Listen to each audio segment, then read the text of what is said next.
You've heard of Skinwalker Ranch, right? A mysterious and terrifying place in Utah where unexplained and creepy things happen. Well, it's not just Skinwalker Ranch that is haunted by the unknown. Today I'll show you with these allegedly true scary stories that many other ranches contain terrifying creatures, things, and experiences. Remember to send me your scary stories at darkstories.org to have them narrated. Check out eeriecast.com to enjoy all our creepy podcasts.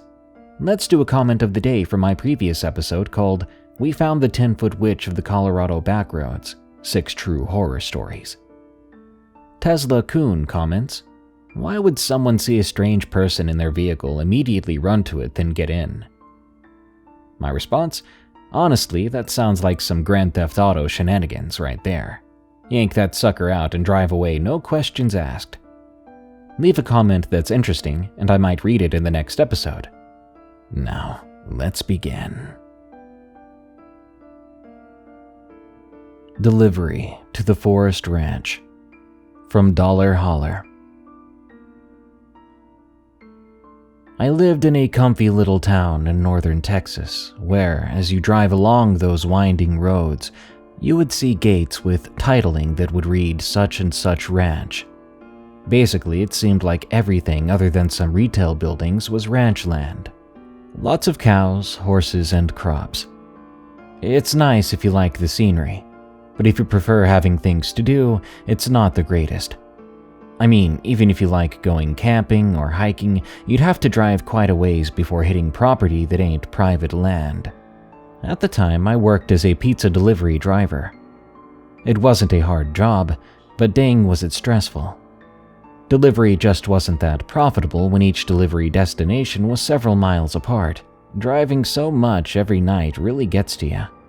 In the future, I would come to realize that other delivery places in different towns had mileage restrictions far smaller than what we had at that little pizza place. No joke, I would often drive 15 miles between destinations. Though now I know national chains like Domino's restrict their delivery to 5 or 6 miles or so, depending on drive time. Even with the roads having higher speed limits out in that area because of the wide country roads, it would often take me 20 minutes to get to someone's residence. I guess the good news was most folks in that area understood that ordering a pizza meant that the food wouldn't be hot and fresh out of the oven by then. Everyone was still friendly. Seriously, I don't remember a single order that wasn't positive or neutral with the customer. Regarding customers, I never had any holdups, complaints, or arguments. Nothing. Folks were just kind. In the summer, I'd have customers offer me bottled or canned drinks before heading back out. Sorry for the long setup. This brings me to my extremely creepy experience I had delivering to a certain ranch I will not name. I'd rather not dox a friendly customer's residence just because something happened on their land. We got a call for 2 large pizzas, both Canadian bacon, my personal favorite. We prepared them, I jumped in my car, checked my gas, and headed out on my way. Always want to double check your gas before and after deliveries. The address was to a ranch 14 miles from the restaurant. Luckily, much of the road there had a speed limit of 70 miles per hour, so I could probably get there with the pizza still hot enough. It was 7:30 p.m. and completely dark by then. There was thunder and lightning on occasion with clouds covering the entirety of the night sky, so between flashes of lightning, it was nearly pitch black out. I got onto the highway and turned on my high beams. There was no oncoming traffic the whole way, so my high beams would be fine. They were practically a necessity, with how often deer would run out onto the road.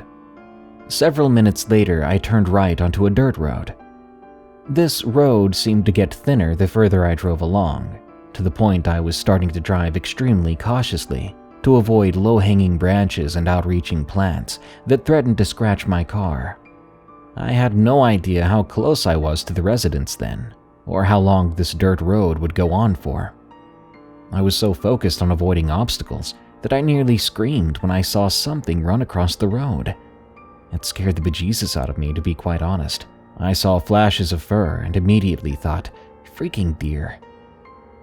I breathed in deep and let my heart settle for a second, before continuing on the drive. The moment I stepped on the gas again, though, I heard something slap into the right side of my car. Again, I was terribly startled. I slammed the brake as before and looked over to the passenger side.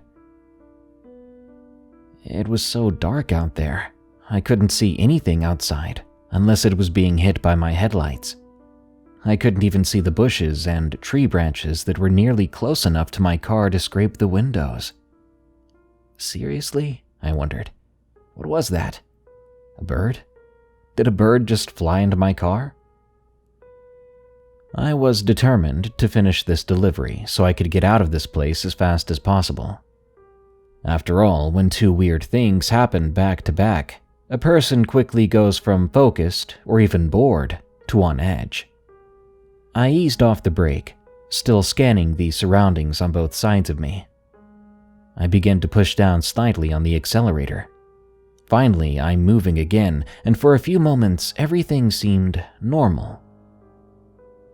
Then slap, slap, slap, something repeatedly and in quick succession slaps my window, the driver window, 3 times. I swear to God, I hit the brakes and heard someone running into the trees while laughing. I was sure of it then that someone was out here messing with me, which possibly meant that someone ordered these pizzas just to make me the victim of their immature pranks. Too frightened to get out of the car, I rolled the window down a slight bit, leaning my face forward, then shouting, "Knock it off! It ain't freaking funny!" Then I rolled the window back up. The moment the glass hit the top of the door, signaling that it was back in place, I heard something that sent chills down my spine. Keep in mind, I keep my doors locked as I drive. I always have, always did, always will. And yet, somehow, the back passenger door had opened. Immediately, I heard someone hurriedly scoot across the seat to the other side so that they would sit in the seat directly behind mine. I even heard them giggle behind me. There was an undertone to their voice, like their vocal cords were all messed up or damaged, maybe from years of smoking or something. My mind conjured images of a druggie rather than kids messing with me on this dark dirt road. Have you ever been so scared that you're too afraid to look in the direction of what's scaring you? That's exactly how I felt. Someone was in my car with me. Heck, the back passenger door was still open. I could not only hear but also feel someone's breath behind me. Yet, for a moment, I stayed motionless. Eventually, I resolved to turn all at once. I counted down in my head. 3, 2, 1. I turned so fast I felt the muscles and bones in my neck ache in disagreement. My fist was raised, ready to defend myself as I looked into the back seats. They were empty. But the back passenger door still hung open. Horrified, I swallowed hard and rapidly crawled over through the middle of the car, yanked the door shut, then sat back down in the driver's seat, clicking the lock button repeatedly on the door to lock all the doors in the car. But as I said before, they had already been locked. I knew I'd felt someone else in that car with me. I was certain of it. I couldn't just turn away from them again to keep driving. Every fiber of my being screamed at me to check the trunk. The back seats of my car had levers with which you could access the trunk from the interior of the car. My paranoia grew, telling me that this interloper was still here, but they were now hiding in the trunk. Trembling, I crawled over the middle again and lowered one of the seats. I peered into the trunk. It was dark, but I had just enough visibility from the ceiling light that I could tell that there was no one there. I crawled over the middle again, sitting down in the driver's seat and breathing slowly. My eyes were watery with terror, like I was passively crying from feeling so shaken up. Tap, tap. This time I didn't hesitate. Instinctively, I turned toward the tapping sound, which had come from the driver window just next to me. Someone was pressing their face into the glass from outside. They were there only an extremely brief moment before they took off giggling. I saw them. I swear to God, their entire face was covered in hair, gray hair, and their eyes had been solid black. From what I could see, there wasn't an inch of bare skin on them at all. For the quarter of a second that I saw them, they didn't look completely human. I know it makes me sound crazy, but I saw what I saw. They, or it, took off into the woods so fast they were lost in the dark before I could see much else. By then, I was flooring it through the dirt road. I'd never felt so horrified in my life, let alone confused. About 2 minutes later, I broke through the tree line. Suddenly, I hit the brakes as fast as I could, barely avoiding hitting a gate. I could see a 2-story home about half a football field away beyond the gate. The lights were on. The gate was closed. Behind me were those darned woods. I would need to get out to lift the latch on the gate to drive through. Screw that. I'm sorry if it sounds bad on my part, but I blared my car horn over and over and over until I saw someone at the house open the door and begin to walk my way. The last thing on earth I wanted to do in that moment was get out of my car. Not with the woods so close behind me. A man who appeared to be in his 50s came out with a rifle and a flashlight. He opened the gate and walked over to my window. I lowered it. "Jesus, boy, you scared the daylights out of me. Everything all right?" "Yes, sir. I just had some trouble getting up here is all."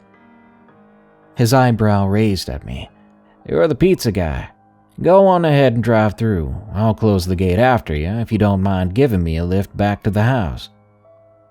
"Sure thing," was all I could mutter, though I wasn't sure I was supposed to have any non-employees in my car while on the clock. At the moment, I didn't care. Well, the man did just that. I pulled through, he closed the gate, and then he sat in the passenger seat after I placed the pizzas in the back. "You look real shaken up there. You sure you're okay?" he insisted. "I'll be completely honest with you, sir. I was driving on the road up here where the road's real narrow and all. Then someone started running around my car, hitting it and giving me a pretty bad scare," I explained. "Christ, I'm so sorry," he apologized. I glanced at him and he looked genuinely sad. "I thought it was over." "What? What do you mean?" It's nothing to worry about. Just some trouble we've been having around here." The man stepped out after I parked. We were in his driveway now. I grabbed the pizzas and walked with him to the door. He opened it, took the pizzas, then said, "One sec." He closed the door. Even though there were porch lights on around me, keeping the darkness at bay, I couldn't help but feel watched by the forest in the distance just beyond the gate. The door opened again, and I nearly jumped. The man stood there, still looking as if he had something to feel guilty about. He still had his rifle, too, but he stretched out his hand to me. "Here, take this for your troubles." I kid you not, this man handed me $500. "Sir, that's too much. I can't." "I insist. Take it. Get back in your car and follow me out into those fields. There's a separate entrance over there. Might take you longer to get back, but it's safe. I know it's safe." "Okay then. Thank you so much," I said. I got back in the car. The older man walked around the house and beckoned me with his free hand. I steadily drove over the grass. His backyard was a well-kept field of grass with a couple of different shed-looking buildings on either side. In the distance, there was another gate. But the closer we got to it, the more I realized it was far less maintained than the other. This entrance really was seldom used. I remember thinking, why didn't he just get back in the car with me and show me where to go? The poor guy was walking another 2/3 of a football field in the dark to show me how to leave. I got to the gate. He opened it, then walked over to my window, gesturing for me to lower it. "Now, this road is much more wide and the forest ends much sooner, but you'll be on an old logging road that takes a few minutes to get back to the highway. Just go left when the woods ends, and you're all set." "Thank you again. I'm sorry if the pizzas are all cold by now. I didn't mean to take so long getting here." He shook his head and waved his hand at me. No, don't worry about that. I'm sorry for the trouble. We won't be ordering no delivery for a while. Not till we get this taken care of." Then the man walked away to the gate. I pulled through and kept driving as he shut the gate behind me. I did get a little spooked being back in the woods again, but he was right. A few seconds of a forest drive and there I was on a one-lane road. 10 minutes later I was back on the highway and the ordeal was over. I was able to head back to the restaurant. I couldn't help but wonder if they were having trouble with the front entrance. Why was the back seldom used? What was going on there? I can't honestly tell you much else. I never did get a call to go back to that ranch. None of my coworkers did either. Believe me, I asked around. In fact, none of them had ever gotten a call from that ranch in the past. I figured that meant the folks living there only made that one call then stopped calling for deliveries once again.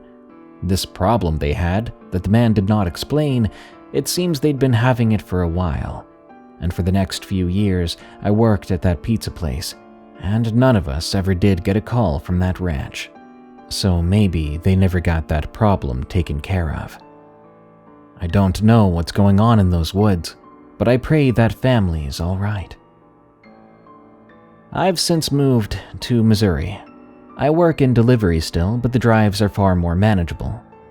To all my friends out there who deliver, stay safe and try to bring some sort of protection. It could be worth it. Remember to keep your gas tanks filled, because if I'd been stranded in those woods with that thing, I don't know what would have happened. The Woman in the Palm Tree. From Ranch Girl. One morning, my mom took my oldest brother to the heart doctor for his yearly checkup. My youngest brother was at the babysitter's house, who lived in a house behind us. My dad was across the street at the camp house for breakfast, and I was home waiting on the school bus. At the time, we lived close to the main ranch house. It was a bright, sunny morning, and this was my first day at a new school, first grade. We just moved here, and it was my dad's first day as a ranch hand, so he was anxious to leave early. So I was left at home eating my cereal for breakfast. I wasn't done eating my breakfast when I hear our dog, Baby, barking. She was a Ridgeback and a very protective dog. She hardly left us alone for very long if we were playing outside. Anyway, she started barking, and I went outside thinking it was the bus picking me up. But I didn't see anyone around. The bus wasn't there. Baby began barking and her hair was standing on end. She kept running back and forth, basically telling me not to move. I looked around to see if I could find my dad. I turned to look behind the house and didn't see the babysitter out or anything. I couldn't find anyone else out and about. Then Baby started growling. She was literally up close to my leg, growling loudly. I looked towards where she was looking, and I noticed the only palm tree in the middle of the courtyard. This courtyard separated our home, and it acted as the driveway to the camp house and the sitter's house. But it could also lead out towards other parts of the ranch from the main house. It kind of looked like a roundabout. In the middle of this roundabout was a palm tree on a patch of grass. I noticed a woman dressed in a sky blue nightgown. She had long black hair, wore makeup, and long red fingernails. She came out of the top of the palm tree. She came out torso first, then all of her was just out, floating in the air. Her hair was blowing around her, and she began to tell me to come to her using her finger. I shook my head no. she kept using her finger telling me to come towards her. I looked around again and still did not see anyone. So I ran back into the house and hid under the kitchen table. I just hugged my legs, crying. Then I heard and saw all the curtains fall off the windows. I thought she was in the house. I thought she was going to get me. Then I ran outside and thankfully the bus was there. Later that day when I came home from school, I was a little brave, so I walked up to the palm tree to see if maybe there was a split in it. 8-year-old me was just trying to figure out how this woman could have come out of the palm tree like that. If you know anything about southern Texas, you know there are stickers in the grass. I remember she was barefoot, and I was wondering how she even got here with no shoes on. I still think of this day because she seemed so real to me. Who was she? I wish it would leave me alone. From AR. This happened in 2019. In March of that year, I had moved out of my parents' house, and after that, my entire life came crashing down.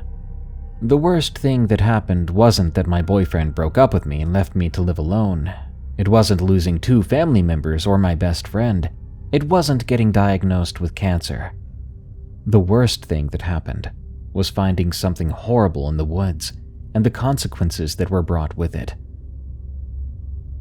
I've always been the type who isn't afraid of much. I work on a ranch, so I've seen a lot of death. Whenever a horse on the ranch died, we would bury it in the pasture. We'd always bury it deep enough that no wild animals could get to the horse. So it was strange, to say the least, when some of the horses were beginning to get dug up and taken. No one at the ranch knew how someone got that kind of equipment past the security cameras to dig the horses up and transport them. It wasn't until weeks after when my boss and I figured out that someone didn't take the horses. My boss and I were out fixing fences in the late afternoon. It was very cold and starting to get dark. We finally got to where there was a hole in the fence and noticed blood on the barbed wire along with the trail leading into the woods. We both figured a horse had caught itself in the barbed wire and ran off. That was a reasonable assumption, since it had happened before. So we quickly fixed the fence and hopped on the quad to go grab some rope, horses, and flashlights. We grabbed 2 fast and fantastically trained horses and headed out to where we saw the blood trail. My boss had her 9mm pistol and a lasso, while I had a 12-gauge shotgun and a large hunting knife. We followed the trail of blood. It led to a horse that was extremely scared. We roped the horse and brought him back to the barn. As I was walking to my truck, I realized that I had dropped my knife. In the morning, I would go back to find my knife.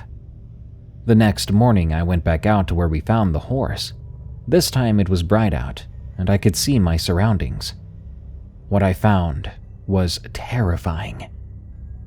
There were multiple horse carcasses all around. Each of them had their faces ripped off, but nothing else had been eaten. I also found a single boot, a woman's boot. I never found my knife, but I didn't care. I left that place. The weeks after I found those remains were incredibly strange. It started with my truck. I locked it every night, but every morning it would be unlocked. Then I found the glove compartment opened a few days later. Some mornings I would find everything from my center compartment laid out neatly on my seats.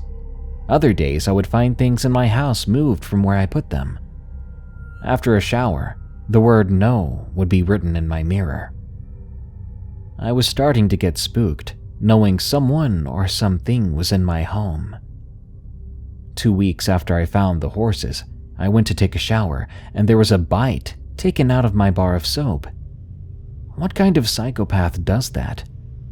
It wasn't until a few weeks later that I began to put some of the pieces together. One morning I woke up, and in my living room was the skull of a dead horse. I realized all these creepy things happening to me had to have been because I found all those dead horses. I don't know who or what got inside my house, or how it got inside. I just hope it leaves me alone. What was here before us? From Anonymous 1946. I'm a 20-year-old male, and I own a 350-acre ranch in southern Colorado, bordered by BLM land, or Bureau of Land Management land. So there's nothing around us for easily 20 miles, which is where this story takes place. Growing up, I was always on a ranch or farm, so I'm no stranger to the trade, and I'm not easily surprised.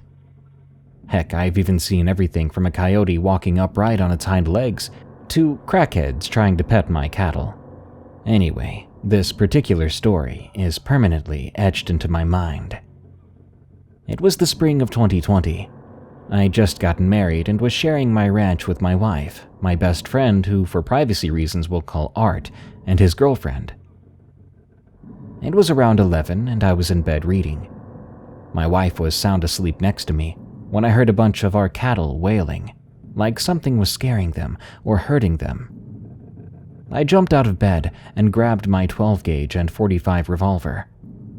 I ran into the living room where I met Art. He asked me if I heard the cattle. I said yeah, and said it was probably coyotes messing with the herd, a common occurrence around here, especially during calving season, so I told him I would handle it. I got my boots on and headed out to my old Ford pickup. It didn't take me long to find the herd, because in this heat, even at night, they stay close to the watering trough. As I was pulling up, I saw something moving between my truck and the cattle, something scuttling through the grass. I shrugged it off as a straggler coyote. I shut my truck off, but I left the lights on. As soon as I opened the door, I smelled it. Something like rotten eggs. It was almost overwhelming. However, I figured being in a field of cattle, maybe some of their feces had started baking in the sun. It wasn't until I started walking towards the stock tank that I realized something was very wrong. My stock tank is roughly 12 feet in diameter and about 2 feet deep. I have to refill it about twice a day, once in the morning and once in the evening, so I definitely would have noticed if something was amiss. The water was stained red with blood and had what looked to be entrails floating in it. But before I could investigate further, something stepped in front of my headlights. Even with my back to the truck, I could see the light temporarily cutting out. By this time, I was pretty on edge. I pulled my shotgun off of my shoulder and slowly turned around, trying to tell myself it was just a curious calf that was standing in front of my truck. I couldn't have been more wrong. What I saw when I turned around stood about 7 or 8 feet tall and was much closer than I thought. It was so close that if I wasn't frozen in fear, I could have poked it with the barrel of my gun. This thing's skin was tan and pulled tightly over its muscular complexion. Its arms hung by its side, allowing its freakishly long fingers to almost touch the ground. Its legs were all wrong, backwards bending like a dog's hind legs. I followed its body to its head, something that looked impossibly large.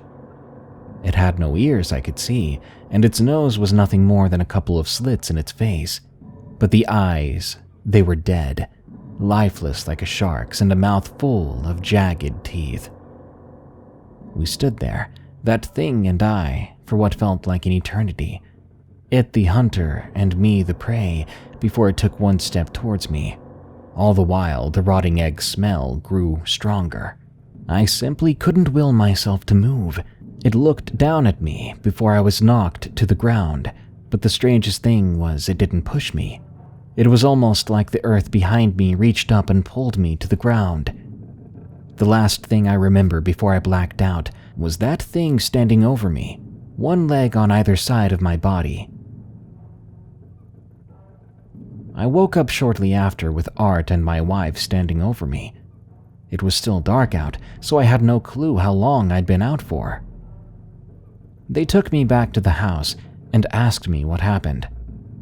Reluctantly, I told them. I have no doubt they didn't believe me because they told me to sleep it off. I wish this was where the story ended, but the next night, just before sundown, Art and I were sitting on the back porch when all of a sudden Art grabbed my arm and said, "Did you see that?" I looked over to where he was pointing, and at first I didn't see anything. But then I saw it. Off in the distance I could see something running, seemingly on all fours along our fence line, occasionally stopping to poke its head up and look around. "Get the guns and get in the truck," Art said. We gathered up as much firepower as we thought was necessary before hopping in my Ford. By then it was getting dark, so I turned the headlights on as we drove along the trail that ran the length of the fence until we made it to where we had last seen that thing. "What should we do?" I asked Art, but no sooner had he started to open his mouth when we felt something big jump into the bed of the truck. Art and I both dove onto the floor. On my truck I have a headache rack with a light on it to illuminate the bed. Slowly I reached up and turned it on. The instant the light turned on, we saw that thing, the same one I'd seen the night before, peering through the back window. We were trapped. If we tried to run, that thing would be on us in an instant.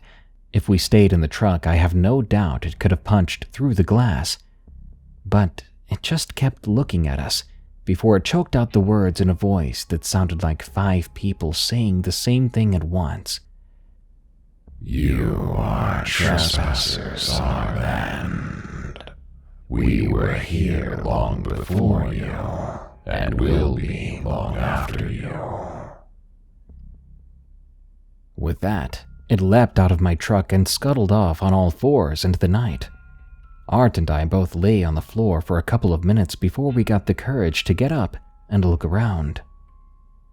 When we saw nothing, we didn't hesitate to hightail it back to the house. To this day, I haven't seen this creature again, and if there's something out there that needs a calf every so often to leave me and my family alone, I'm not going to complain. There are things out here in the great, empty spaces of the prairie that have been here long before us and will be long after we die. This last story is a blast from the past, a creepy ranch story from an older episode. Enjoy. They told me they'd leave you alone. I remembered this story when I was driving home late the other night, and just thinking about it really creeped me out. This didn't happen to me, but I did hear it from my ex-girlfriend's grandma years ago about a friend of hers. We'll call her Grandma Z. Z worked as a therapeutic masseuse at a spa in a nice little town in northwest Arkansas. To give you a bit of an idea of what kind of person Z was, she lived in a little stone cottage with a shrine to a Hindu holy man as its centerpiece, and she carried pipe tobacco in her Volvo to sprinkle on roadkill. Now, she claimed it was a Native American ritual to help ferry the animal's spirit into the next life, or something along those lines. She was a nice enough woman, but obviously a bit eccentric. That being said, she seemed sincere and a little more than creeped out when she told us her story. Another masseuse that Z was close to at the spa, I'll call her M, arrived at work one day in the middle of the week in a haggard state. M was a young woman in her early 30s. She was friendly, and most of the time she had a bubbly personality. But on that day, she was aloof, downcast, and had bags under her eyes. Z noticed this the moment she walked in the door, but with work to do, she waited for a better time to ask M if everything was okay. When lunch came around, Z approached her friend and asked what was wrong. M brushed it off initially, saying that nothing was wrong, that she was simply tired. But Z persisted. M began to tear up then, and started to sob. Z embraced her and told her it was going to be all right, that she could share what was on her mind if she needed to. M's sobs subsided a little, and she began to speak, but then stopped. What she had to say, she told Z, was too crazy, and Z would never believe her. Z told M that she'd be surprised at what she may or may not find believable. So M composed herself a bit, and then began her story. M, her husband, and young son lived in a house about 20 miles outside of town. The house and the property were beautiful, essentially the couple's dream home. It included plenty of acreage nestled in a valley in the Ozark Mountains, and the house had a huge picture window in the living room, overlooking the valley and the forested mountains beyond. The night before, she'd awakened around 3:00 a.m. Nothing had startled her awake, no nightmares, no having to pee, but something had definitely awakened her, something that she wasn't aware of just yet. She lay in bed in the dark for a while, listening in the silence, trying to go back to sleep, but she couldn't. She then carefully rolled out of the bed, trying not to wake her husband, and then she made her way through the dark house to the kitchen for a snack. As she walked through the lightless living room, she looked out of the picture window and froze.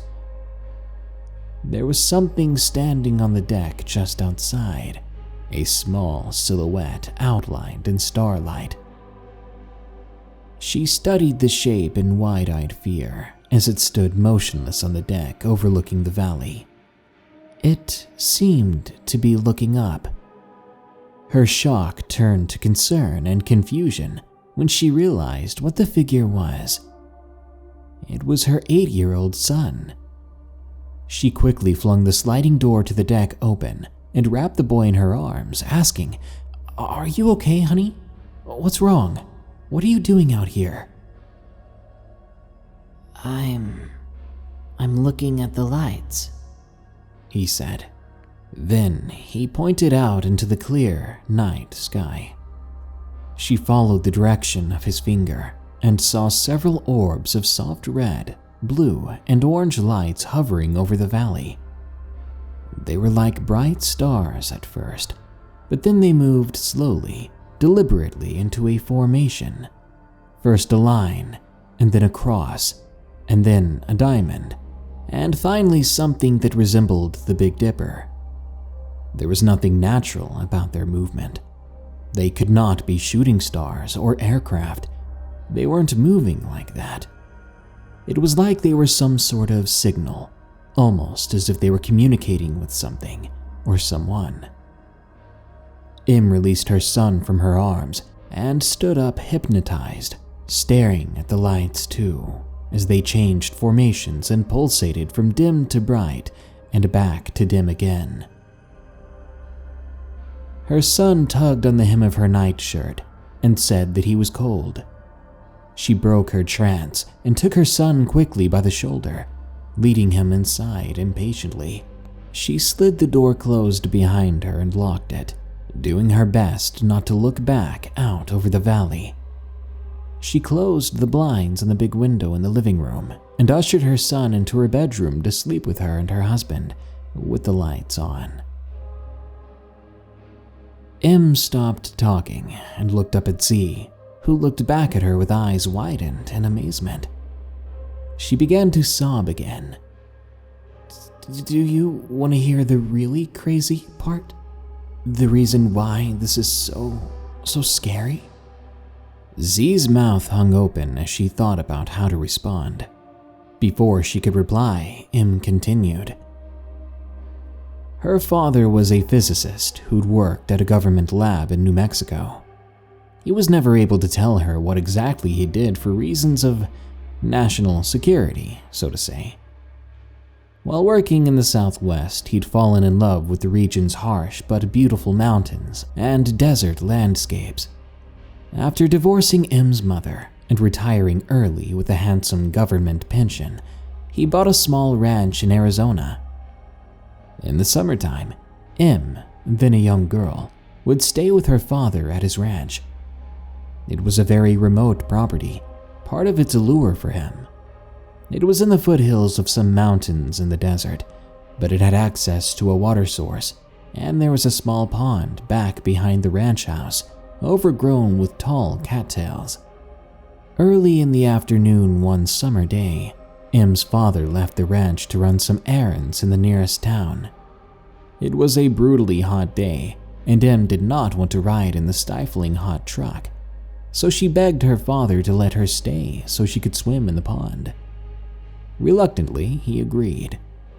Once her father had left, M put on her bathing suit and made her way down a small path of hot rocks and sand to the pond behind the house.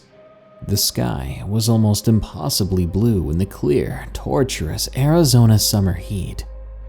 A slight breeze rustled the reeds and scrub brush, but it was otherwise silent, as if all the animal life had perished or gone underground to escape the relentless desert heat.